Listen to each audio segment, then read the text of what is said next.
You have come into the Parallel Gens live stream podcast. We come on weekly to talk about everyday adult topics, and we have that grown folk talk.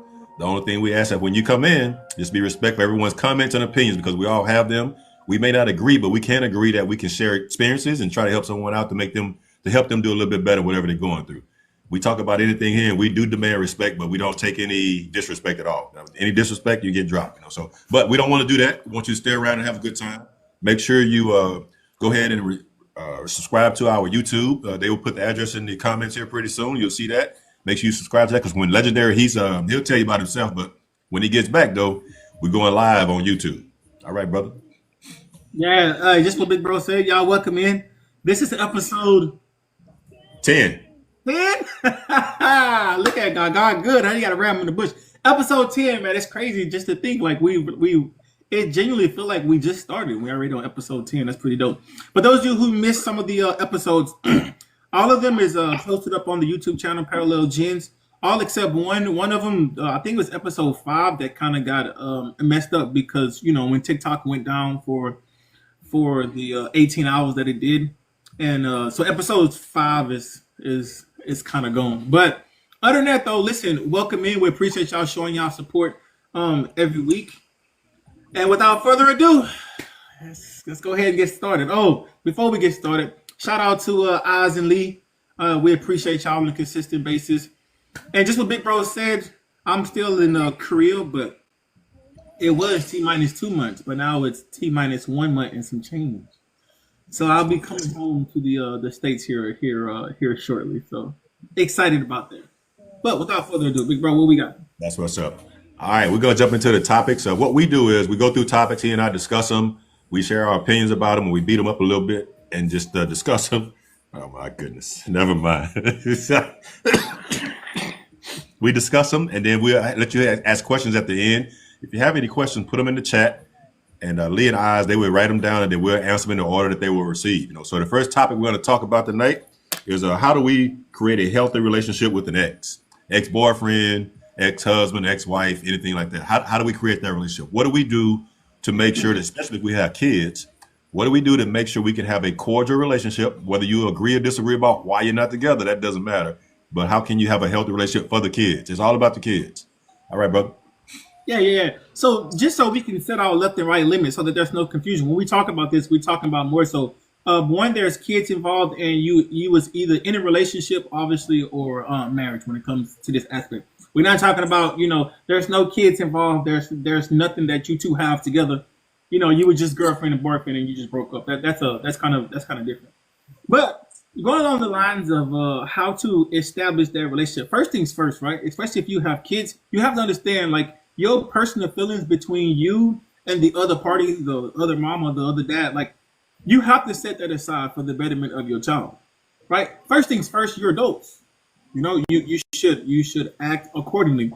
And I feel like a lot of times when things don't go right in a situation or a relationship or a marriage, right, we kind of go our separate ways in a sense, and then we kind of unintentionally start separating the kids when it comes to, that parent relationship or that co-parenting relationship, I should say.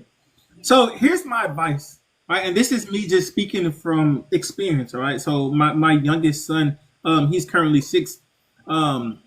His mom and myself, we have great co-parenting communication, co-parenting skills, and then co-parenting futures. And what I mean by that is the relationship that we had, in a sense, we definitely understand the reasoning as to why it didn't work out. We set those aside, and then we kind of turn all of that into a positive, as in a sense of we still have our son to raise. Right now, I say this kind of all the time, but I just want to let you know the importance of when you, in a sense, used to chaos, how chaotic it can seem if you on the outside looking in. And what I mean by that is, let's just say that, we both moved on, we take care of our son, and then we both get into another relationship, and then the person who I'm in a relationship with, they more so on the opposite side or the outside looking in, and then they thinking to themselves like, hey, there's no way that you and your kid's mom is this cool or this respectable or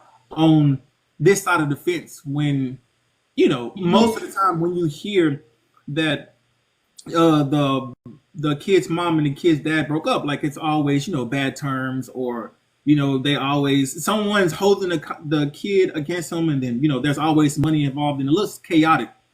And then when things looks in a sense like it's working out, it looks funny for some people. It looks like it's too good to be true. Nah, y'all still sleeping with each other, and etc. And then you kind of start self-sabotaging. We talk about that all the time as well. So if you are adults, right, which most of us, it should be in a situation, like you have to understand the importance of raising your kids. And the kid don't necessarily just grow into the person they're supposed to be with just one parent. And a lot of times we kind of say how I'm a single parent, I'm a single mom, I'm a single dad in a sense, but you have to understand, like, it's important that the kid have both parents in their lives, right? Because it takes two to create, not just one. On the flip side of that, you got to understand how to navigate through trials and tribulations, because it's not always going to be it's not going to always be like roses and clouds and skittles when it comes to co-parenting as well. Sometimes there's going to be some type of confluent interest. There's going to be some type of compromise that needs to be made, and then for the most part, it really takes you putting your pride and your ego aside, and you just saying, hey, for the betterment of my child, I'm willing to do this. I'm willing to compromise on this aspect. I'm willing to do this for the betterment of the child. But yeah, what you got, big bro? Yeah, I agree with everything that you said, and I just don't. You've seen it so many times where the kids get involved, right? The kids should never be involved in that process. That's because that's an adult conversation. But I think one of the things people can do to try to mitigate it, when they know that they're going down that road as far as headed for separation, divorce, or whatever, then they should seek some counseling. They really should seek some help in order to be able to create a healthy environment for them and the kids to be able to talk. It's no reason why two adults should be able to sit down and do the best for the kids. I don't know, it's hard. I get a lot of emotions get involved, emotional intelligence, and all those things like that. But you have to do it because the kids are watching everything. You're setting the standard for the kids, and you want to set a positive example for them and not a negative example. I know there's a lot of single moms out there where the dads are not around. I get that. But if you can, I think that you should definitely try it. But I think a lot of times people overlook the one fact that we'll talk about a little bit. You can talk about it more than me, is being a single dad. A lot of people don't talk about the dad. They always talk about the woman when that's a single person that's raising the kids. But there are a lot of dads out there holding it down also. So I don't like to forget them because they are doing a good job and trying to do the best they can when they're raising the kids. Yeah, and then just to bring it back to the forefront, like when we talk about having a relationship without ex in a sense because of the kids, like it's not like a sexual relationship. It's an adult co-parenting relationship, which needs to be a positive environment for everyone involved. Especially when we're talking about bringing in, our other partners, i.e., it didn't work out with, my kid's mom, etc. But I have another girlfriend, or I have another significant other. Like, it needs to be a positive environment. It shouldn't be in an environment to where I have to pick and choose to where I'm going to put all my energy in, etc. And I know the first time that you're hearing that could possibly seem, that it seems like it should be an easy choice, but you have to understand the importance of allowing people into your life that have the betterment for the kids and the relationship of the mom of the other parent. One thing I think people have to really make their minds up about it, and that's why I say that they need some help, is just realizing that it's human nature to want to be with somebody, right? So just because just because we didn't work out, we can't dictate who that person brings to their life. It's just not, that's just not the right way to do it. Now I can say though, hopefully it's a healthy relationship where that person is on the same page as you. But I think, my big thing is always open, honest communication. So I know maybe it was difficult when you were together, but you have to have open, honest communication about it to make sure that you have a plan going forward. Don't wait until it happened and then crash out, because you are disappointed or upset about it, because that's just going to happen. That's realistic. We're not meant to be by ourselves, so that's probably going to happen more than likely. So you have to be ready for that, and don't wait until they get into the relationship. Talk about that before they get into the relationship. Yeah, and then the last thing that I'm gonna add into that, obviously, is you have to understand what you're teaching your kid when the kid is with either or a parent, right? So for me, and how I raised my kids in a sense, I would never badmouth their mom by any means, right?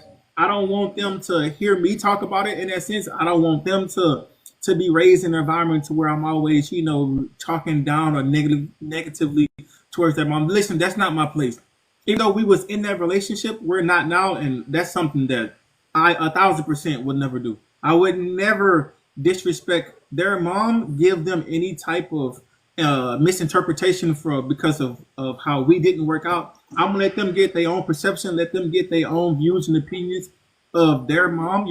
And a lot of times we feel like, hey, like if the dad wants to be there, they'll be there. Or if the mom wants to be there, they'll be there. Yeah, that could be true in a sense, but you have to understand that person is going to have to come to it eventually because the kids is going to get older and then they're going to start asking those questions and then they're going to realize it for themselves.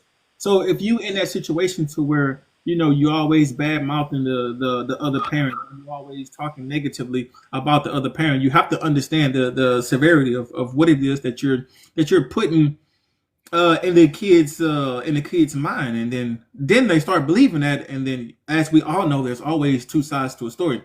So we definitely have to understand. Here's what I don't like. I don't like how, and this is gonna be, what I'm saying. This is gonna be, it's a controversial discussion, but this is an adult topic, right? If the other parent is in your kid's life, etc., like I just need you to understand that you're not a single parent. If that makes sense, right? Like if the other parents are still involved, you can't say that I'm a single parent. Like it don't work that way if they're involved. If they're not involved, and you did what you could to, essentially get them to be involved, or try to get them to help when it comes to them being present, when it comes to them being, financially able, etc. You just can't say that you're a single parent. And then me personally, like I've been having my daughter since she was 18 months and she's 19 now. So like me saying that out loud is kind of eye opening to a sense because her mom wasn't around. Her mom didn't provide and didn't do anything as far as helping up there. Again, would never badmouth her. The truth is the truth, right? But what I would say is in that situation, I was definitely a single parent in that situation. But if you're getting some type of assistance, you're getting help, they come to get them on the weekends, they still involved, you can't really say that you're a single parent. What's your thoughts on that? Yeah, I agree with you 100%. You have to be able to get other parents, especially if they're trying to be involved. You have to give them their props because you want to set up a healthy and you want to set up a healthy impression of for your kids to let them know that you guys, although it didn't work out, there's still the hope that you can be cordial. You still can be. You don't have to be involved, sexually or anything like that, but you can be involved where the needs of the kids come first. So I agree with everything you said on that one. All right, we're gonna move on to the next topic. The next topic we're gonna talk about forgiveness. What does it mean to you to truly forgive someone? And can you do it, or you say, "Nah, I'm not doing that. Hell no, I'm not doing that." Yeah. So when it comes to the forgiveness aspect, I feel like we talk about this a lot, but I definitely enjoy it. So here's my true belief and thought process when it comes to forgiving people. If you can forgive someone and not bring it up or not use that against them, and you say, "Hey, yes, I forgive you," then you need to truly not only say that, but you have to put that in action. You just saying you forgive them, and then every time you get into an argument, you bring it up. It's not the same, right? Like when it comes to you allowing yourself to be in a safe space or creating a vulnerable space for them to come in and talk to you, you have to understand if you say something, you have to mean that. You can't just say it because it sounds good, or you can't just say it because that's something that you heard on social media, and you portraying an image that you can't, in a sense, cash out. If you can forgive them, forgive them. If you can't forgive them, tell them that you can't forgive them, and then move on. And when I say move on, get out of the relationship. Because if you don't have, if the foundation is not built on trust, how can you have a relationship? If everything they're doing, you questioning them, you have to understand how that makes the other party feel. And then sometimes it can be warranted. Maybe they did something. But again, if you say that you're going to forgive them, forgive them. If you can't forgive them, tell them you can't forgive them, and then get up out of there, and then you move on with your life.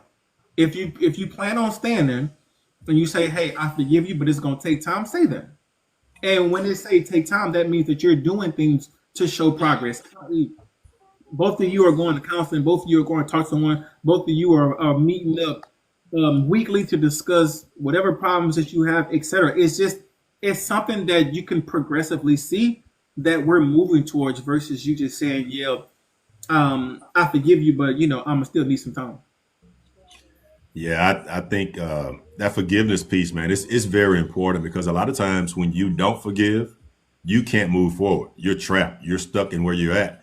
So I think forgiveness most of the time, not 100%, but most of the time, it's more for you than it is for the other person. But like you said, though, if you stay in a relationship, you have to really forgive. You can't stay and then every time y'all get into a little disagreement or whatever, you're bringing up something to that person about the topic that came up, which you're trying to forgive them for.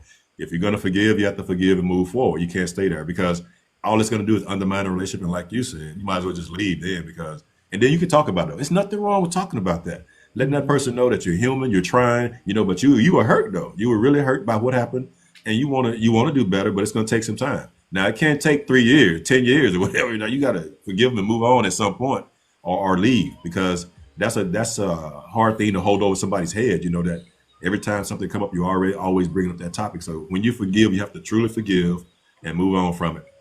Look here, we're adults. We understand that you're not gonna forget anything. We get that, but it should not be something that's a weapon that you use anytime you get into a disagreement or anytime you feel like something like that comes up again. And or just to add on to that, or something that you go and you spread to your family members and your friends, and you say, "Oh, girl, let me tell you what he done did now." And then you have to understand now that you forgive him, but your family, your friend, haven't forgave him, or they don't feel the same way. They still hold that against your partner, even though you forgive them, but you go out right and you start talking about y'all business, to your family members or your friends. Like there are just certain things that you have to understand that needs to stay within the house. And a lot of times we kind of feel like we got an outlet, and myself and Big Bro say this all the time. The people that you talk to that you feel like are your close friends or your family members, you got to understand their bias towards you. They want to show that they're there for you. They want to show that everything that you stand on, they're gonna back you. They're not entitled to back the other person up, and because of that, they're biased towards you. So this is why myself and Big Bro always stress, like, hey, go seek counseling, someone who's unbiased, chaplain, your pastor, etc. Like you talking to your family and friends is only good, or you only get that gratification for the now, not for the future. If that makes sense. It's extremely rare that when you involve friends or family members in your relationship, that it's going to be a positive. I'm not saying it doesn't happen. I know there are some good parents out there that wants the best for both of you, want you to succeed, but I'm talking about in the general sense though that. And like Legendary said, is once you get through it and you say, you know what, this is my guy, this is my lady, I'm gonna move on from it, I forgive them. They don't have the same opinion, and it's gonna be a consistent little thing on in your ear. But what about when they did that? What about when they did that? And that weighs on you. So the best advice I can give about that is just don't involve them because they're not in a relationship with you. It's none of their business what you're going through now, unless there is abuse or something like that, physical, mental, whatever. Then that's a different story. We're just talking about a general relationship that you should not involve. That should be something between you and your partner, whatever that looks like. Because at the end of the day, you have to always have each other's back and count on one another. And your parents, friends, best girl, boy, whatever, they don't have that same opinion. They're not in your relationship. Yeah, man, that's that's tough. And then like when it comes to the expectations of saying that you truly forgive them, and then you kind of putting that in action. Understand that sometimes it's not going to be as easy as you think it is. Right? There's going to be some triggers. There's going to be something that comes up that kind of, in a sense, push you back into that same space that you tried to get out of. But the good thing about it is, again, like you've been through it, so you know how to be resilient in a sense, and get out of that emotional attachment, or get out of that emotional feeling. I'm not saying it's going to be easy, but what I would say is if you truly forgive them and you truly want to move forward, you have to understand how to navigate through those risks or those things that come up. Yeah. I can't express enough how great it is to make your partner if they made a mistake. Because a lot of things are just mistakes. Not everything. I'm not naive, but a lot of things are just mistakes. Whether you know how to communicate, whether you didn't think about something was going on, you have a different opinion about it. But if you get on the other side of that and show them that you truly have their back and you can forgive them, you're elevating your relationship. Then you're really elevating your relationship, and you're making that person really understand that you mean what you say and you say what you mean because you're there for them and you got their back, they got yours. But I always say, and I go back to this every time, everything is about open, honest communication. Though, if you're having a hard time dealing with that, then say that. But you have to be able to talk about it though. And that's something you establish at the beginning. You don't wait for something to happen and then try to establish that. You should always have that open, honest communication from the very beginning. Yeah, definitely that. That's just something that I feel like, you have to have a foundation built on that. Like you just have to have that. You just kind of, essentially just winging it when it comes to something of that, significance is you're already putting yourself in a disposition already. Like, if you're not saying, hey, these are the pillars in which we're gonna build our relationship on, and then you just building it on a shaky foundation, then you have to understand how easy it is for you to be manipulated and or taken advantage of. So on top of all of those as well, like you have to take that accountability as Okay, good. We're gonna move on to the next one then, and this one involves child support and what that looks like to you and how that whole process works out. I'll let Legendary start on that one, and then I'll jump in. well. Whew, that's tough. Child support, man. And it is funny because like I can talk about both ends because I was on both ends. Like I was paying child support, and then obviously me being a single dad for as long as I've been, I should have in a sense been getting child support too. But what it looks like in a sense, right, is there are people who are genuinely trying to support their child. Okay, like it is genuinely trying to support. They're doing the best they can, and then there are some parents who truly just don't give a damn. They have like, hey, you got them, you figure it out. All right, this is my stance. You might not agree with it. Listen, myself and the big bro is some guy on TikTok that are just giving you our own experiences. So don't take this as relationship advice, child support advice, none of that. But if you was to genuinely ask me how I feel about it, right? I don't believe that anyone in that relationship aspect should be put on child support, right? When you force people to do things that they don't want to do, this is where the problem starts, right? Now, I understand that we as parents need help with our kids. Okay, I understand that. I'm not knocking that. But here's where I think that a lot of pride and ego kind of take place in a sense, right? Let's just say that the kid is with the mom, and for whatever reason, the mom is having some hard time, etc. And let's say that she has, another kid's dad involved, and etc. Let's say that the light bills go out. Let's say that for whatever reason she can't pay the light bill. All right. A lot of times people feel like the father is obligated to do that because the kids is there. But the easy fix in my situation is not that I don't care in a sense. Hear me out. It's not that I don't care, but what's the deal with you allowing the kid to go stay with the father until you get situated? What's the deal with you saying, hey, take the kids. I'm in a strut. I'm in a bind. I'm in X, Y, and Z.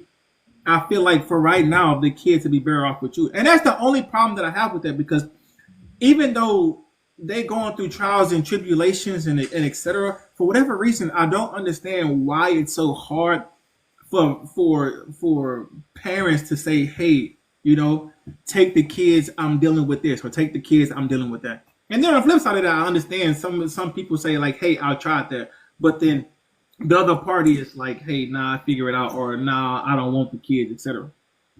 When that happens, you have to understand, like, you have to take some type of accountability into which you're who you're sleeping with, who you allowing in your life, and then who you allowing to, have a child with. Like, that's not just a one size fits all. Like, you have to take some type of accountability in that aspect. Here's what I would say though: a fix that I have in my mind, okay, is prior to anyone, or mostly, like, I don't want to seem like I'm just speaking for men. Listen, but we all know how the system is for woman versus the man. All right, but again, in order for a man to sign a birth certificate, I think that there should be a DNA test. I think it should be mandatory, and I understand how a lot of people wouldn't like that, but why not? Especially if you have nothing to hide. And again, I'm not saying that the women have anything to hide. I'm not saying that, but there's too many situations to where the father's just going to jail, going to prison for kids that's not even theirs after they take the child or after they sign the birth certificate. So I feel like in that situation, like the fathers or potential fathers should definitely get 100% DNA test. What's your thoughts on that? I've never thought about that before. I was thinking about it while you were talking about it. Um, for me, I think it's situational. Let me say it like that. I think it's situational where if I'm in a marriage, we've been married for like, 3, 4, 5, 10 years or whatever, then I don't think it's necessary. But if I'm in a relationship and if I have questions or if I think that something may be going on, I probably should get out of the relationship, but I'm staying. So I want to know then for sure, because like you said, there's too many instances where you have instances where they sign the birth certificate, they're there for them, and they find out that, either somebody was on the other side, you know what I'm saying? They were doing other things that you didn't know about, So that's my takeoff right about this one. That one got me perplexed though. I have to have to think about that one a little bit more, but that's my initial thoughts about it though. I'll tell you this, like, even in marriages, and I know, like, when you first hear that, you like, now, like, I'm saying that's my. But imagine the people who does these things in marriages. You know what I'm saying? Like, Yeah, I just feel like it's in my mind. I could be wrong, but in my mind, I just feel like it could alleviate any type of doubt. And it's not that I don't trust you. It's not that. It's just there's so much manipulation that's happening from both parties to where it seems like when it comes to quote unquote punishment, that it's mostly for the dads. And I'll give you an example. I'm military. For those of you who don't know, I had a soldier. This was literally probably about 8, 9 years now. His the kid's mom called us, right? Called the leadership, called me, and was like, "Hey, he's not taking care of his kids. X, Y, and Z is going on. Blah blah blah blah. I need to get in touch with you." Now, for us as military personnel, right? I cannot give out personal information about my soldier. That's not my job to do. So if you want that, right, you need to come up here or you need to go through the proper authorities to do so. Right? We can't just give personal information over the phone. But anyway, we got past that. She came up, sat down, she had whoever she had. And when I tell you that she was convincing in a sense to where like he really didn't pay what he was supposed to do, he really wasn't doing what he was supposed to do. And the whole time, the soldier's like, sorry, like, listen, this is not my kid.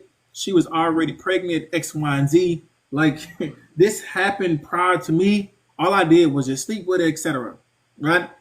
Now, again, I don't want to seem like I'm biased towards my soldier, but you have to understand, I don't know her. I'm not saying that she's lying, but I know my soldier. And I know, what I'm saying, the things that he represents and etc. So for the most part, I have to be on my soldier side until it's proven anything else. Long story short, he ends up paying back child support. Back child support. The craziest thing about it is there was no DNA test done. He refused to pay. It was a year or two that passed by. And the next thing I know, the MPs is coming to lock him up. And they locked him up. They did the civilian courts. And all this is done without the DNA test.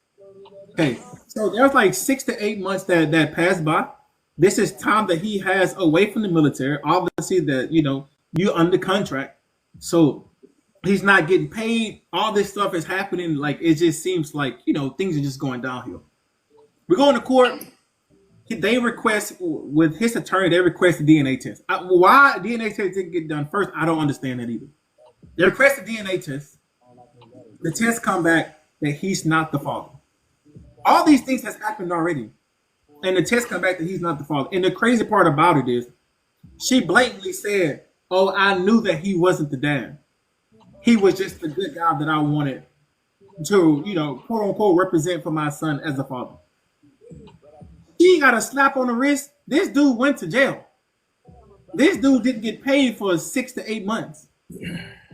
And nothing happened to her. Nothing. Which is crazy to me. And I feel like before he or they get on the birth certificate, had a DNA test been done, it would have alleviated all that. So hearing that, like, what is something that you feel like could be implemented to prevent this going further or going forward? Yeah, I think I like the idea you said that the DNA test will eliminate anything, any question about what's going on. And I think, it should not be a problem. If you know it's your child, if it's something that's just an automatic to any marriage, then it's not that you're doubting anything. It's just what they do just to ensure that, the father is the father. Because there's too many instances, like you said, where that happens. And that's a shame because people don't understand that once all those things happen, you can't reverse that. That is a done deal, and they are messed up financially, work wise, professionally, the whole nine. So it's hard to get your life back. It's hard for people to unknow that about you. So I think it is a good idea. Now that we talk about it a little bit more, I think it's a very good idea to go ahead and it's just like going to get a blood test to do anything else you do. So that might as well just be included in there. And that way, it's no question about it from the very beginning. Yeah, and then on the flip side of that, here's my own thoughts, right? And again, I can talk about both sides because I've been on both sides. When it comes to child support, right? Like I understand that you need help, but if you're doing it to be spiteful, or if you're doing it because you're forcing the other parent to do something, here's my advice: you can't force parents to do nothing, or the other party to do nothing they don't want to do. Like you have to understand that. Just because you put them on child support and they're like, F that, I'm not paying, like you can't force them, even though you like, oh, you in the system, they're gonna force you. If somebody don't want to pay, they're not gonna pay. If somebody want to manipulate the law and hide and etc. and go off the grid, they can do all that. It just comes to a point to where like you can't force a kid's father or a kid's mom to be there. Even though you want that, you have to understand, like you have to take some type of accountability in there. Again, I'm not saying that it's your fault. It's just it takes two. Unless we talking about things that was against the law, that's different.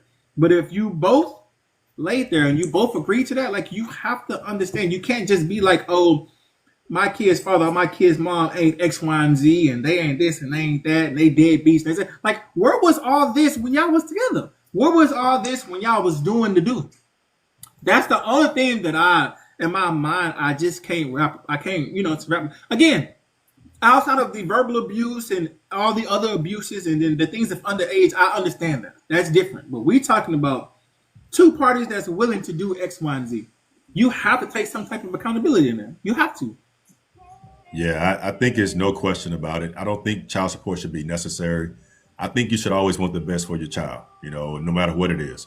Like the example you gave about the lights, you should not want although you know that the mother or the father is mismanaging finances, you shouldn't want them to go without no lights, without no electricity in the house. You should be able to help out. Now that can't be an ongoing thing all the time, because they have to have some responsibility for themselves. But you should not want them to do that. If your child lives there also, so and it always amazes me how people get together and it's all roses at the beginning, and then when they break up, it's all thorns. You know what I'm saying? No petals, it's thorns. And it just amazes me that it can't be good. Maybe it's a good thing that you decided that you want to be together. It saves you from a lot of heartache and negative things down the road if you choose not to be together. But it just doesn't work out that way. So. All right, so this is something that we kind of had a discussion about when I was in the field. Now, again, for those who just entering, I'm in the military, so we go to the field and we do training. But when we aren't training, let's say that it's time to start winding down.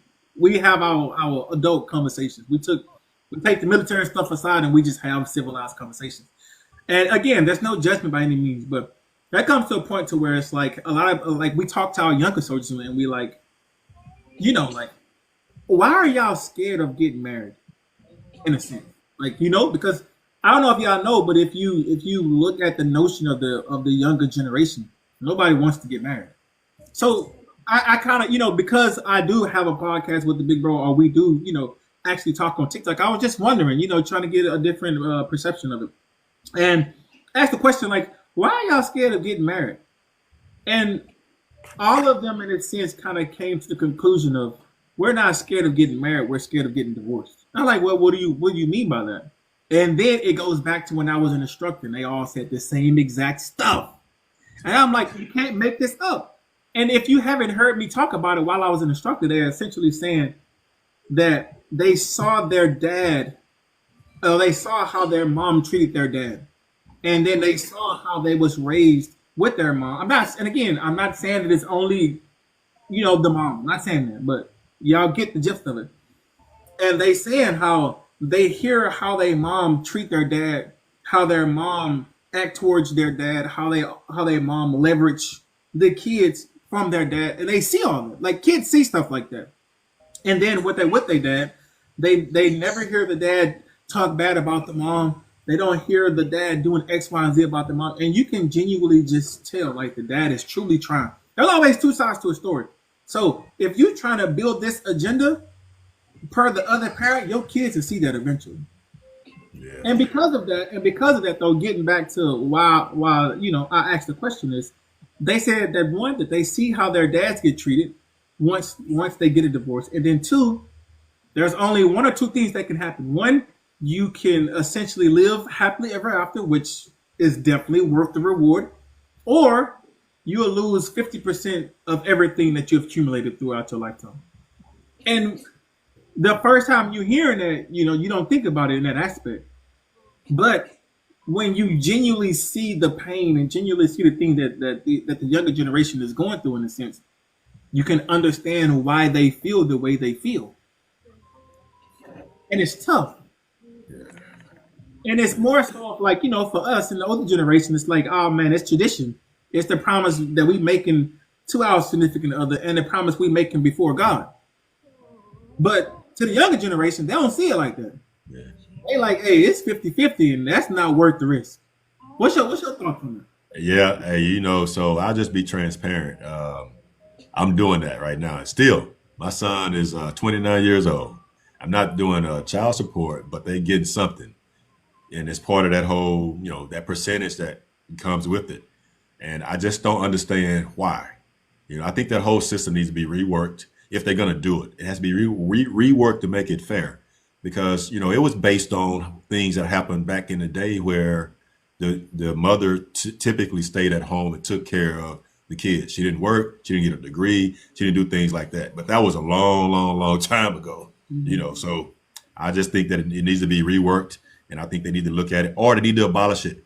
But I get why, because just to be devil's advocate, there are a lot of people that choose not to be there for the kids, which is insane to me. It really is, because why would you want your kid to suffer? It just doesn't make sense to me. Just because you don't just because you disagree with the mother, it just makes no sense to me. I'm not saying you have to give them your whole check and live, well below the poverty level, but you should be willing to help your child though, without being told what you need to do. And you should be able to come to an equal agreement about what that help is going to be.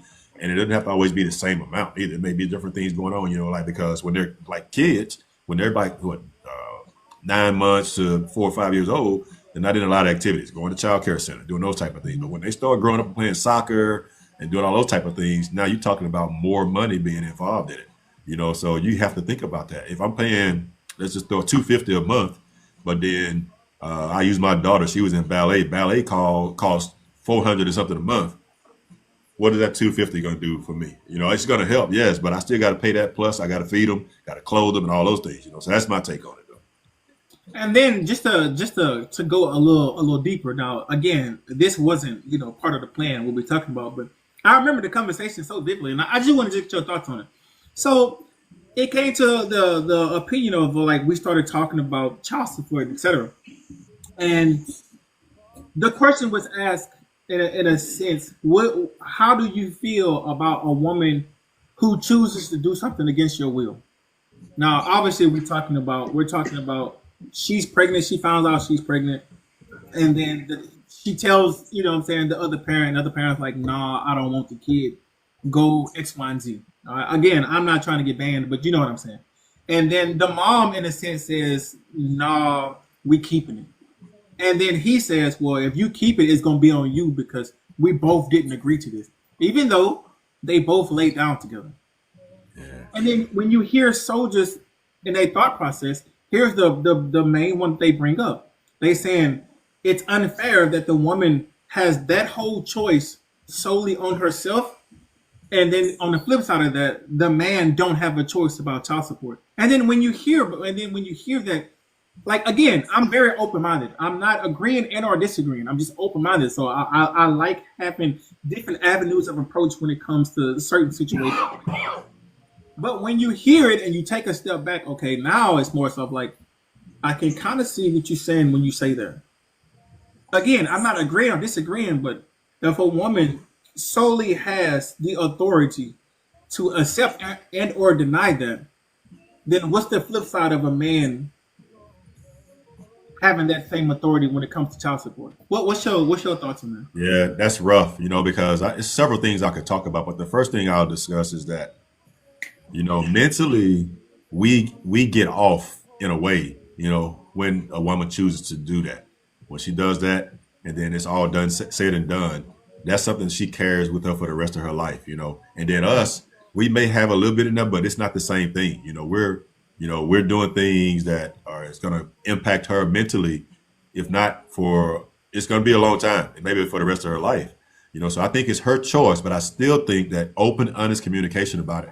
But I'm in public health. I work in public health, right? So that's something that if you don't want to be put in that position, you got to make sure that you strap up. You got to make sure you take care of yourself and don't put yourself in that position, because if you do that, if you put yourself in that position, now you're leaving it up to the woman. It's taken out of your hands now. You have every instance to control that.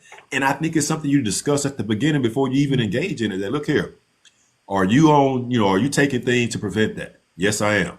So, hey, let's sign a contract. Let's sign a contract. So you say that you are, because sometimes people don't do that. I had a boy of mine where someone did it to him intentionally. They did it to him intentionally, and he thought that she was taking something and she wasn't, and they had a kid, and it didn't work out well. He did it. He took care of his responsibility, but they didn't have a great relationship because she continually she wanted to be married. He didn't want to be married. They were just kicking it. It was back when we was 19, 20 years old. Who wants to be married most of the time at that age? So I think it's the woman's choice, but it's something that you should have to talk about at the beginning. It's something that you can control from the very beginning if you don't want to be put in that position. Now, man, and then again, it's just when you hear the younger generation, like when it comes to the mental aspect, they are convinced. You know what I mean? Like they are convinced that they thoughts and how they think when it comes to that. Like it's not a lot that and as soon as you tell them like the other side, they immediately dismiss it.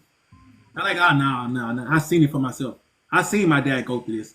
I've seen how my mom used me as leverage. I've seen how my mom misused child support and etc. And it's tough. And then on the flip side of that, when they go talk to the dad and etc. and all that, and he says like, hey, this choice wasn't made together. It was made by one person out of spitefulness or whatever the case is. Again, always two sides to the story. And just so y'all know, I'm not agreeing and or disagreeing. I'm just having public, open topics about it. But when you hear them talk about it, they are truly convinced. And in a sense, it's scary, which adds into, is it worth them getting married or should they just not? And then, kind of keep what they have, because when you talk about the benefits now of getting married now, they don't see benefits to it. So how can you convince someone who don't see benefits to it? They own social media, so they see all the downfalls, and they was raised by a single mom or a single dad. You know what I'm saying? So it's how do you get them to that point, in your opinion? For me, legendary, it starts well before they get out there and be an adult. The conversation starts when they're younger, when they're kids, and you start talking to them about being responsible for the actions that they take. Because my little saying is all actions have consequences. I believe that wholeheartedly, whether positive or negative. So it starts before they even leave the house, hopefully before they even start engaging in, those type of activities, that you have a conversation with them about being responsible. And if they be responsible, then they don't have to have anything to worry about. It's only when they make a choice not to protect themselves and make sure that they are doing things to prevent that is when they are having a choice then. But if you're laying down doing things that can produce a child, then you're agreeing that woman, you're giving that woman the power to make a choice for herself. I do believe it's her choice, but I think we should have a say-so in it. But your say-so comes at the very beginning. It doesn't come after the child is being conceived, after the child is conceived, because that's when you have complete control of what happens then. That's just my take on it. And I think as parents, being in public health, I've seen so many times where parents don't talk to their kids. So I'm sitting in front of a 13, 14, 15-year-old that has a communicable disease, and no one ever talked to them about the negatives that come along with what they were doing. And that's a shame, because you should start that conversation early. And if you don't start it, someone's going to start it, but it's going to be so that they can get something though. It's not a positive thing for them. So yeah, excuse me. So yeah, I think that you have to make the choices for yourself to make sure that you do deal with that before you put yourself in that position. Yeah, and then the last thing that I wanna kind of give as far as advice go, and I wanna, you know what I'm saying, I just wanna talk to the women real quick. And again, this is not an absolute, but I just want you to know, like, if things aren't working out and you feel like working out with the other party, and then you feel like having a kid is gonna fix that, you have to understand it don't work like that. No matter how much or how bad you want things to work out, how you want him to love you unconditional, how you want him to do X, Y, and Z, you having a kid is not going to help that situation. Again, I'm not telling you to have a kid and or not have a kid. I'm just speaking from a man's perspective. If a man don't want to do it, he don't want to do it. Right. And unfortunately, that's the truth. Yeah. Like, you can't force a man to do nothing he don't want to do. And I say this all the time. The light switch comes on for men at different stages in our life. We're not all the same. Some of us is fortunately to have that light switch come on at 18. Some of it might come on at 21, 25, 27, 30. Hell, some of it 45, 50. And a lot of times I feel like men are put in the category to where, like, oh, you're an adult now. That light switch should just come on. You should just have that. And it's different from men to men. You have to understand we're not all raised the same. We weren't raised the same. We all have different things that we're good at, and we all have different things that we're bad at. When you have that expectation of, oh, at this age he should just have it figured out, then that's where, in a sense, you kind of falsifying your relationship in a sense, because now you're gonna start doing things to kind of force him to get ready, to force him to do things, to force him, especially when you add an ultimatum in, as in, like, hey, if you don't marry me within 2 years, we leaving each other. Yeah. Now you're forcing him to marry you, even though he's not ready. And then now you're going to get a different version of him versus the version of him when he was, or when he's supposed to be ready, in a sense. And a lot of times we kind of equate time with how good and or how bad he or are they going to be in a relationship. Hey, look, now he's freaking 30 years old. He should be ready by now. That's not fair. Right. You got to understand that you can't make a person do nothing they don't want to do. And then when you do that, you get a different version of him. You don't get the version that you're supposed to get. What are your thoughts on that? Something I'll be negligent if I don't say it. I was talking about the man before as far as being responsible, but this is a responsibility for both partners.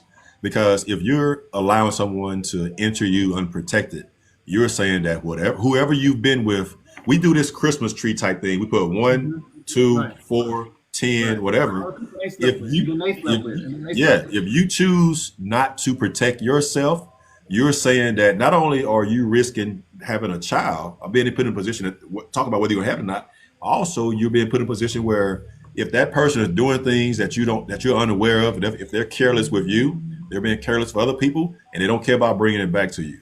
So I think the woman has just as much responsibility before it happens as the man does, because there is no way, if I was a woman in this day and age, the things that I see in public health, that I would let a man be with me if they didn't use protection. I don't care how good they look. I don't care about the six pack. I don't care about the hair. None of that. You are not going to put me in this position where I may put myself in a position where I got to raise this kid by myself and I don't have the child around. So I think it's both parties' responsibility. But we were talking about the man a little bit. I want to make sure, though, this is a joint effort, though. It's a joint effort, and you have to do that because you have look, we can't get none without you saying yes. So we have to agree to the terms. If we don't agree to the terms, then we just have to, we have to do other things to get there. But it's both parties' choice before that happens. Yeah, and one of my main sayings: a woman can choose who to sleep with, but a man chooses who he marries. So when you understand that concept, right? Like you know what I'm saying? Like you kind of understand, the risk / rewards of you doing things that's not, together in a sense. When one side is making the choices for both parties, how? And then you expect things to be fair and in agreement and etc. Like if you forcing the other part to do things that you want them to do, it's not going to work out for the most part. Right. No, I agree with that 100%. Yeah, I do agree because it's a choice you can make. I understand that it's not the same. I get all that, but the consequences that come along with that action are far greater than that 15, 20 minutes or whatever you're doing of satisfaction. You know what I'm saying? You said how Ah, long? How long did you say? hey, hey, I said that 10, 15, 20 minutes of fame. Well, I tell you. Right.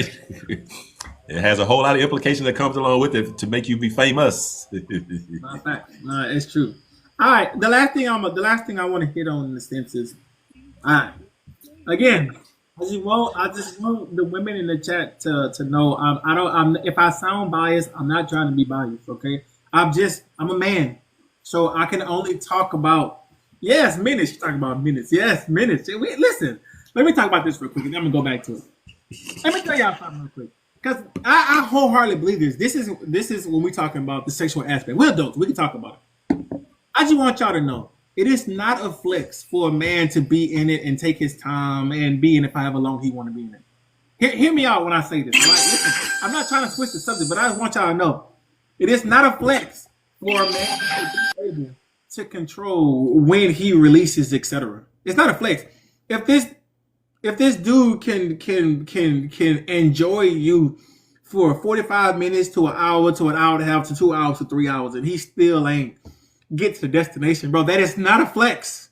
I just want y'all to know that. Right? And then you know what I'm saying, when you see corn, all right, again, listen, we're adults, we can talk about it. And you see all these different maneuvers and how long they take and etc. And then you bring that into, you know what I'm saying, your bedroom, bro. Listen, that's not a flex. I just want y'all to know that if I'm a man and I can control how long I can, you know what I'm saying, do with you, it's not a good thing. It's a bad thing. Okay? Just so y'all understand that. Now, on the flip side of that, Why do you say it's a bad thing? it's because it's not as good as they think it is. Oh, okay, gotcha. All right. And I only say that because of the flip side. Yeah, If yeah. a man is like, hey, I'm about to X, Y, and Z and da da da da da, and then, you know what I'm saying, he get to he win the Super Bowl in like 10, 15, 20 minutes, meaning he can't control it. Hey. Hold on, let me. All right, when a man gets to the Super Bowl in, 10, 15, 20 minutes, now you can say you got that Jasmine Sullivan. If you know what I mean, BPW, but I digress. All right, going back to the child support thing real quick before we move on or before we end it. What are your thought process as far as, hear me out, and again, I'm not trying to sound biased, you know what I'm saying, to me. I'm a man, so I'm talking about. What's your thought process as far as, let's say that this woman, right, she has a regular job, whatever regular job you can think of, and then she ends up being with someone who has money, a pro athlete, I don't know, somebody who has money, and then that person, because they went to court, got put on child support, is now required to pay $20,000 a month in child support. What's your thought process with that?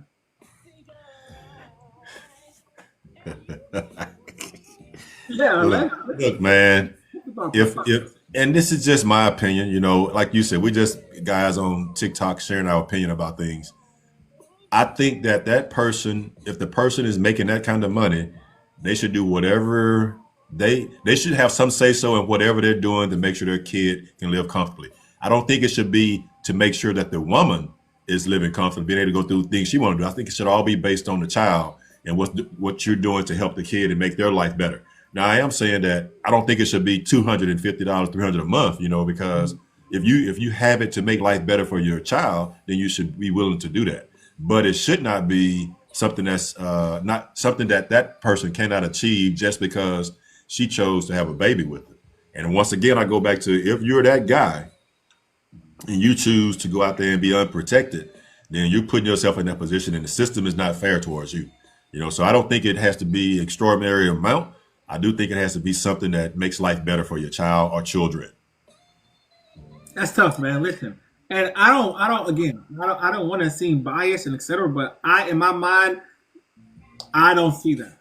I don't see a man being valid to pay 15, 20, 25, 30K a month in child support. Yeah, I don't see that. I don't I agree. care who here. You can be freaking Elon Musk. That, and again, I understand that he has what $200 billion, and he himself should be paying $25,000 a month. Like, if we're just being honest, a kid don't need $25,000 a month. No. Listen. Take your personal feelings aside. We're talking about the betterment of the child, right? Come on, like that's outrageous. Now, should it be a decent amount? Yeah, absolutely. Yeah. But when you talk about every month, he paying $40,000 a month. Yeah, hey, come on now, No, I agree with you. that's tough. But I agree. again, I'm just saying that all I'm saying is, listen, that's tough. That's all I'm saying. But yeah, other than that, man, I don't have anything else unless you have something. No, that's it. That's all that I have. We've talked about. We started off with how do we create a healthy relationship with an ex. Next, we went to forgiveness. What does that mean to you to truly forgive someone? Then the last part that we finished with was talking about child support and a couple other things that tagged along with that. So if you have any questions about any of those topics, go ahead and drop them in the chat. If you already dropped the question in the chat, Eyes will come up and she will give us the question so we can answer the questions. Or if you have questions about anything else you want to ask us about to get a man's opinion, that's what we're here for, to share our knowledge. Like Legendary said a couple of times, I said it as well. We're just two guys on here sharing our opinion about life experiences, and we both been through a lot of different things in life. So that's why we like doing this, is just sharing our opinion. We're not trained anything. We're just here just to share our personal opinion. We always recommend that if you need some assistance, you need to get that assistance, because there are people out there that can help you deal with anything you're going through. I concur. Definitely concur. I'm a real big believer in not forcing people to do things they don't want to do. Yeah, I agree. Like, you don't understand how bad that puts the other person. And again, that could be, some people can see that as being selfish. Some people can see that as in, nah, I just want you to compromise, etc. But the problem is when you force people to do things that's not required of them. That becomes a problem. If we learn how to stop doing that, things will get easier. Especially if you have all the other foundation when it comes to communication, trust, understanding, and then obviously company. But when you start putting in ultimatums, or when you start requiring stuff, and when you do things that nature, like, that don't work out good, when we talk about 60, 70, 80% of the time. Yeah, I wish that people could sit down and put their differences aside and talk about things and just keep it focused on the child. Because obviously, if you're not together, it didn't work out. So that shouldn't even be something that you're talking about. You should really be focused on what's best for the child to help them have a better life. Whatever that looks like. You should be able to sit down and talk about that, because that's what it's all about at the end of the day, is you and the mother or the father trying to make sure that the kid is taken care of and they have a better life than you had growing up, if you're able to do that, if you're in a position to do that. How do you suggest a listening party assists a person having a crisis but not following through on advice? How do you suggest a listening party assist a person having a crisis but not following through on advice? If I understand the question correctly, just because you give advice to someone don't necessarily mean that they're gonna take it, even though you feel like this could help them out, or this is, what I'm saying, within their best interest to do so. At the same time, you have to understand that adults is gonna be adults, and then sometimes these lessons is needed.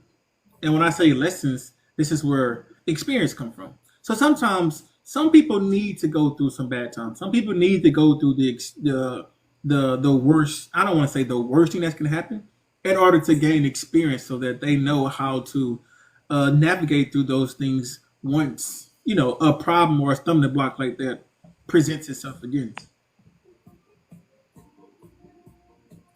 Yeah, I agree. I think it's hard to. I think it's hard to, if a person doesn't agree, to get them to go through something. So you have to get them to agree, but then you have to be able to communicate to do that. So if you're not communicating, then whether you have a listening party or not, if you're not able to communicate and that person doesn't buy into it, they're not going to do it. They're not going to be willing to do it. So, but like I say all the time, though, and I really believe it. You have to have open, honest communication from the beginning. You can't just do it when you get to a part where you're disagreeing now, or you're talking about separating. The next question is, what are both of your non-negotiables in a partner? For me, I'll tell you this, and I say this out of the utmost respect. I don't want to give answers out, right? I like the genuine, authentic people who God has for me in a sense, right? So, but I would tell you though, the smoking that's a non-negotiable. If you smoke, I can't tolerate it. Like I'm not saying, you know what I'm saying. Listen, smoking, absolutely not. I've never drunk or consumed alcohol ever in my life. I don't have a problem with the woman drinking alcohol. The problem that I have with it is the things that happen because of the alcohol. Meaning, they've been drinking, so they decide to drink and drive. That's why I have a problem with it. When you start making decisions based off the things that you're doing and you say it's because of the alcohol, that's when I have a problem with it. So as long as you're not, getting drunk and belligerent and et cetera and all that, that's all cool and dandy. The last one that I'll have, I mean, obviously there's more, but if I'm just gonna give you the top ones that I have, outside of the ones that I'm not gonna give you the answers to in a sense, is when it comes to someone not being able to take constructive feedback or take constructive word that's gonna help us in a relationship. When you feel like it's always the other party's problem or it's always the other party who's at fault, I have a problem with that. I just do, because now it seems like you don't want to take accountability in nothing that you've done or nothing that you could have done in a sense. And you like, nah, it's your fault. Or if you didn't do this, it wouldn't have made me do X, Y, and Z. And because you did this, I did this. No. If you one of the ones who, for whatever reason, don't ever feel like you have anything to do with it, it's always the other person's fault, we're not gonna make it. Yeah, I'm with you on this as far as the smoking and the drinking. I'm okay with someone being a casual drinker, but I'm not okay with someone that's always drinking 4, 5, 6, 7 days a week. Because that leads to some things that would not be positive for the relationship. The smoking is definitely a no, because your clothes, everything I don't want to kiss no one that's been smoking, none of that. Because it's just not what I want to do, and that should be my choice. Just like it should be their choice if I'm doing things. So that's just. Those two things are really non-negotiables for me as far as, not overindulging and being safe when you drink, and then no smoking period. And the next question is it ever okay for a step parent to be excluded from a stepchild's milestone?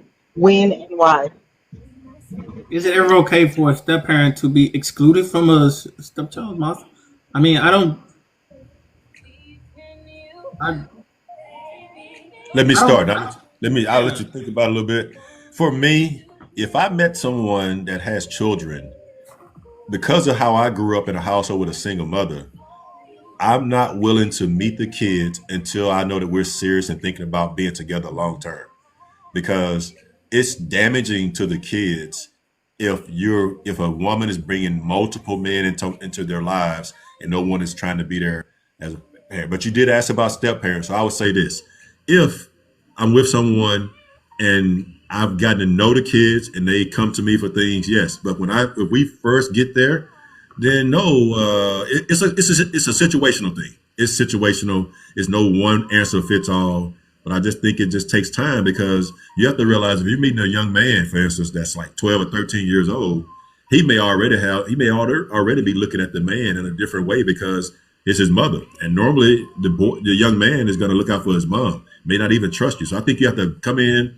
You can't come in thinking you run the house like that. You have to have an agreement, though, that you have some input to things, though, but you talk about that not in front of the kid. You talk about that in private to give you a take on it if that person asks your opinion. But I think it's situational for both parties. But I would not involve myself with someone in being a serious relationship if I couldn't be a father, and two, if it was just a short-term thing, I wouldn't be there. Yeah. That was what I couldn't understand. Like, if I'm the stepdad, or I'm saying the dad in that situation, like, when it becomes that, like, I'm not gonna treat your child differently from mine. You know what I mean? And I don't want to be unrealistic, but I would try my best to not treat your kids different from my own kids. And that means if I'm going to be there for my kids, you know what I'm saying? I'm going to be there for your kids as well. Like, in my mind, like, I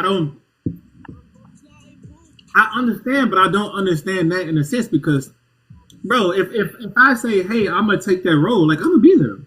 I'm going to do all the things that I'm going to do for my own kid. That's not going to be a difference.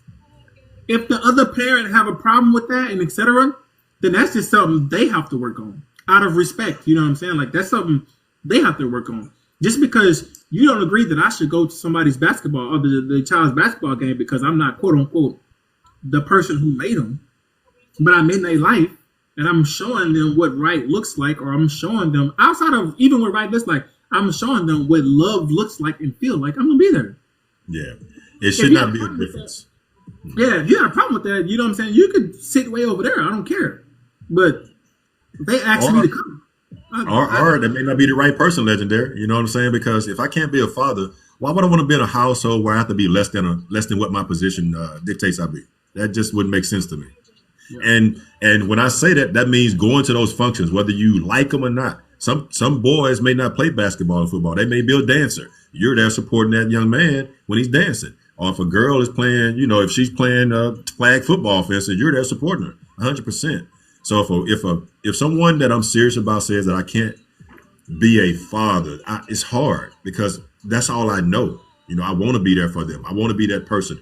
And it doesn't take the place of the biological father, whether it's our mother. It's just if I'm in the household, it makes no sense for me not to be involved. But that takes time, though. You can't just come in there and think you can do that because what you have to do, what I learned, you have to earn the child's trust.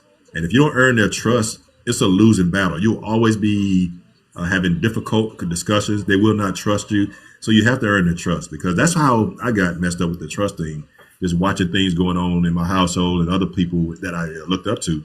So you have to earn the kids' trust. You just can't come in there and think you can run it just because someone allowed you to live with them. And I wouldn't even want to live with someone until I had that, you know, because there's no hurry. If you're trying to be together, it's no hurry to be in the same household. But I think you have to really consider the kids' feelings, though, when you're doing it. I'll tell you, my only problem, and when I say this is huge to me. Like, I mean, it's going to be hard to come back from.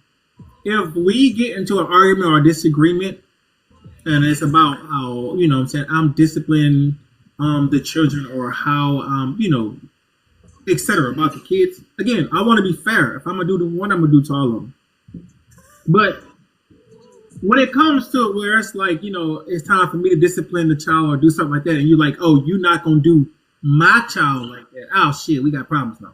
Because now when you're upset, they're your kids.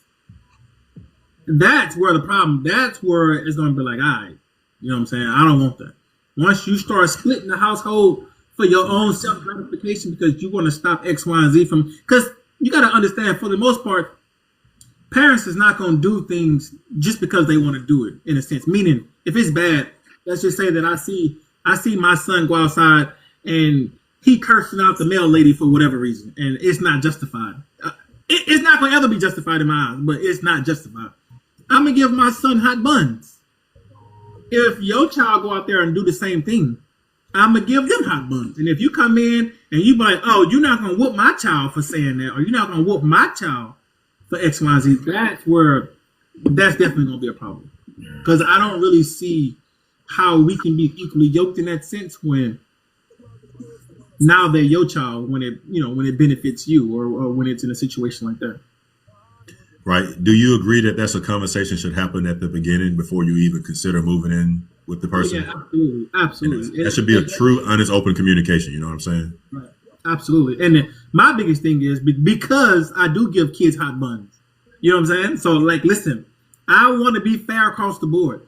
If you say, hey, I don't want you whooping my kids and etc. All right. So now we got to come to some type of compromise because I understand how you feel and I respect you feel. And now it's my choice to move forward and or say, nah, I don't like that feeling. I don't want to pick and choose which one. And again, I'm not saying that giving them hot buns is always the answer. I'm not saying that. But it do come to a point to where you got to give them hot buns. You know what I'm saying? So if we can't come to some type of compromise, because kids see that. kids see, oh, I'm always getting hot buns, and you don't never get whooping, or you don't never get X, Y, Z going on. You know what I'm saying? So, I that's something that really needs to be discussed. This is bringing home something that I went through, real world, where my son from my first marriage was a only child, and then when I got remarried, we had 3 kids in the household. So when he came and made a 4th kid, what I found out was that it's difficult because my son was used to, if he want to pick up a controller and play a game, if he want to pick a basketball up and play with the basketball, he didn't have to share with anyone. And that's just what he learned. It wasn't negative. That was just that was his environment at his home because he didn't have any siblings. But then when he came to visit us in the summertime or whatever, then that was a different story where he was almost demanded to follow the rules we had set. And I do agree they have to follow rules. But I think that if they're only coming for a month, it's hard to reprogram them to follow all the rules that you set for the 3 that's there on a continual basis. So that was a struggle for me, because it really, I was being dad and also trying to be a good husband, and that was hard. So we had to have a discussion about it. And I was just saying that, yes, he has to have some guidelines, but we need to sit down with him and talk about what they are. But it can't be exactly like we do on a day-to-day basis when he's here for a month or 2 weeks or whatever out of the year. That's just unfair to him, especially when they're young. That's just my opinion because I just saw what it did to him. And to be honest with you, once he turned 18, 19, he stopped talking to me for a little while because he felt like I was taking her side and the kid's side, but he didn't understand that behind the scenes, though, I had his back because I didn't know how it impacted him. He didn't talk about it much. He talked about it later, so we're good now, but that's a difficult situation to be in. I'm married, and then I'm bringing my son in, and he's expected to follow the rules to the T. That's not realistic. Yeah. And for that situation, I can definitely understand, especially when it comes to, them not being a part of them on a day-to-day thing, especially when you're talking about coming for, a month or 2, etc. But for the most part, though, they live with you and you in that environment, is there have to be something that's set in stone so that we both know how to react and it don't seem like it's not fair across the board. My only thing is just being fair across the board. So if I have to stop giving my kids hot buns because you don't agree with that, that's something that, we could potentially talk about to compromise. We can, and again, I'm not saying that giving the kid hot buns is always the answer. I'm just saying, in a sense, the punishment has to fit the crime. That's what I'm getting at. Right? Don't take it out of context, but you see what I'm saying. Yes. But yeah, it's just I don't want things to be different. I just don't. They shouldn't be, and you should be able to come to a compromise on it. And I think that's something you talk about like when you're dating. It's nothing wrong with having that conversation about what do you think about raising kids. Especially if someone has kids. If we took this any farther, how would this work out? What is your philosophy on raising kids and the discipline? Those are things you have to talk about. And it's not even a question about whether you should or should not talk about it. You have to discuss them because, say, for instance, we're both in the military, right? And we have a spouse that's in the military. And we have, like my situation, if you go down range for 6 months, I'm there with the kids. Now I'm solely the parent in the household dealing with everything. So we have to be we have to have an understanding about how that's going to work out. Because if we don't, it's going to cause a lot of problems and we end up not being together more than likely because we can't come to some kind of common ground on that. But I do believe in total compromise. I don't think one way is the right way, like you said. I know you're not saying it's one way is the right way. You're just saying that all things have to be equal. That's what you're basically saying. Yeah, absolutely. And then it's gonna come to a point to where it's like, if you don't agree, well, where do you draw the line, man? Meaning, what is it gonna take for you to agree, or is it's not worth investing in? Because these are serious conversations that need to be had, especially when you're talking about potentially like being together and moving forward and etc. Because I know there are some parents who don't believe in whooping their kid. I'm not saying that's a problem. I know there's parents who be like, hey, spare the rod, spare the child, etc. It is really just finding a common ground is where I'm getting at, right? It needs to be equal across the board. That's it. Yeah, like I said, it's just an agreement that you come to how it's going to work out. And you don't wait until something happens to talk about it. You talk about it up front so that it's not a confrontational thing. It's a really just a conversation that two adults are having about how they're going to blend their families and make things work out. What else we got, huh?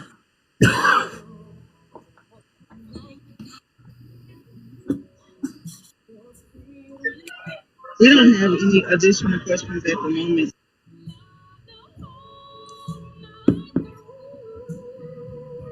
Yeah, man. And I know when it comes to I don't want to say punishment, but when it comes to discipline a child in a sense, like people have their own views. And like even growing up back in the day, you know, when they say it takes a village to raise, you know what I'm saying, to raise a child. I remember growing up, and again, I'm not saying this is right or wrong, all right? And some of you might be like, that's irrelevant. I understand that. But I remember time that you do something bad outside and your neighbors saw it, your neighbors will whoop you. And then they'll tell your mom. And then your mom, the confident, she'll beat your ass again. Exactly. Yeah, like the times, boy. And then now, you even look at a kid wrong now, it's like the parents will immediately step in. And for me, I understand their point of view, but I don't like how some parents dismiss their kids' actions. That's my only problem that I have. You know what I'm saying?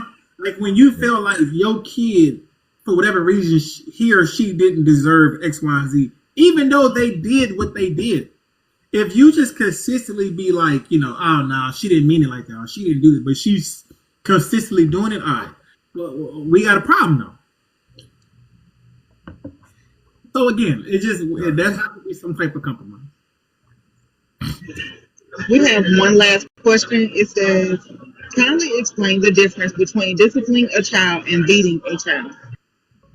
Discipline a child in the sense is just what I said. It's just more so having the punishment that fit the crime. All right. So if my kid bust curfew, with that, how would we prevent this from happening again? Some people could say, oh, whipping a kid would be the answer. Listen, I'm not saying these are answers. I'm just throwing it out there. Some kids could say whooping a kid is the answer. Some kids would say bringing them in early an hour would be, you know, justified. Some people would say, hey, taking a cell phone or having them call every hour is the answer. It just depends on what you feel like could fix a problem. That's what the discipline comes from. There's something that needs to be fixed. They need to understand two things: what they did wrong and how to prevent it from happening again. That's discipline a child. So whatever you feel like that is what you need to implement. When it comes to the other side of whoopings or being abusive or etc. Now, I'll tell you this: I'm a man. Okay. Now you can say that I'm strong and or not strong, but there's gonna come to a point to where I'm not gonna whoop my kids when I'm frustrated. I'm not gonna whoop my kids when I'm angry. I'm not gonna whoop kids when I can't and essentially control the power that I use when it comes to me giving them hot buns. All right. Meaning, as soon as they upset me and I'm pissed and I can't navigate through how angry I am, I would never put my hands on a kid and or whoop them. Because now I'm doing it while I'm angry, and that don't justify things. Just whooping them when you in that aspect, in my opinion, my own opinion is not the Now, I understand that some kids need their butt whooped. And I understand that I am a man. I'm not gonna whoop them with full force. Right? Like I'm not doing it to hurt them, but I am doing it to prove a point. So it's just understanding. For me, the discipline aspect comes from what they did wrong, like them acknowledging what they did wrong, and then what we can do to prevent it from happening again. What you got? Yeah, I mean, I just go back to when I was growing up, man, and you know, going across the street to get a switch or extension cord and things like that, that's abuse, you know, the extension cord stuff, because now you're going to hurt someone. But if you just have to, you have to decide what you think. If you're spanking a child, how that's going to play out. It can't just be the first thing you pick up and then go. Because I've heard about my grandmother, you know, my mom hitting her with one of those old baby bottles across the head. You know, that's not discipline. That's abuse. You know what I'm saying? So it just has to be something that you just have to talk about it and make sure you truly have a complete understanding about how that's going to play out. And it doesn't happen when the situation comes out. It has to be a conversation that's had prior to that, because it's too late then if you wait until something happens. So I agree that, I do agree that you should be able to do it, but it has to be an agreement by both of you. And it may come to the point where you agree that you're going to let the other parent handle it. You know, as far as the spanking part, I don't know, but it just depends. But I think it has to be an agreement that you are involved some kind of way, because if I can't be involved, then we really don't have a united home. That's my opinion. My only problem, and this just me just not going against what you're saying, but my only problem that I have with certain points would be one parent being the sole disciplinarian of the family. I have a problem with that. And again, I know some people might not agree. Again, I'm not here to make you agree and or disagree. The only problem that I have is when that's used against me. So for an example, let's say that I'm the person who disciplined the kids. All right. So, hey, mom yells, she does what she wants to do. And then she starts to say, don't make me go get your dad. Don't make me go tell your dad. Well, now you're unconsciously like telling the kids that when they see dad, they're in trouble. Even if some of you don't see it that way, but when you consistently say, hey, don't make me go get your dad. All right, sit down. Now, when they go get dad, now they see dad come in. It's like, uh-oh, I'm in trouble. Uh-oh, he's the one who's always whooping me. I got to stay. I'm not saying they got to stay away from him, but you got to understand what you're doing to them. Okay? Now, again, I'm not saying that's right and or wrong. I'm just saying for my own personal preference, when it comes to that, I'm not going to be the only one who discipline our kid. I can't be. For me, in my household.